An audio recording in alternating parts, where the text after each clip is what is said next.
தளபதி வந்து பிரச்சாரத்திலயும் சரி, ஒவ்வொரு ஸ்பீச்லயும் அவங்க சரி, மக்கள் மேல எனக்கு நம்பிக்கை இருக்கு அப்படின்னு அவங்க வந்து தொடர்ந்து மக்கள் மேல வச்ச நம்பிக்கை, மக்கள் இன்னைக்கு அவங்க மேல வச்சிருக்காங்க. சோ இனிமே அந்த நம்பிக்கைய அவங்க காப்பாத்தணும்.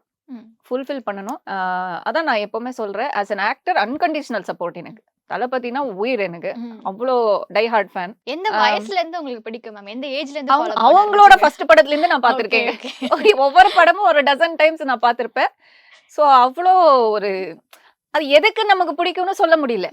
பிடிக்கும் அவ்வளவுதான். உட்காந்துட்டாங்க மனசுல சேர் போட்டு. ஆல் ஓவர் த வேர்ல்ட் வந்து மோஸ்ட் ஃபேமஸ் தமிழ் ஆக்டர்னா Rajini sir, Kamal sir, Vijay sir, Ajith sir தான். சோ அது வந்து மானிட்டரி மாதிரி தான். அவ்வளவுதான். அது நோ டவுட் இன் தட். தாவேகா கட்சின்னு ஒரு ஆரம்பிச்சாங்களோ க்ளோஸா நான் மானிட்டர் பண்ணிட்டு இருக்கேன். ஒவ்வொரு விஷயமும் அவங்க ஸ்பீச்ல சொல்ற விஷயங்கள் பேசிக்கலி அவங்க கொடுத்த ப்ராமிஸ் அது வந்து காப்பாத்துறாங்களா?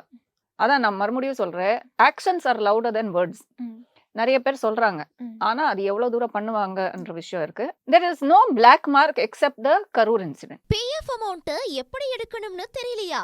Ravi PF consulting service contact பண்ணுங்க. 10 நாள்ல உங்க பேங்க் அக்கவுண்ட்டுக்கு உங்க பிஎஃப் பணம் வந்து சேரும்.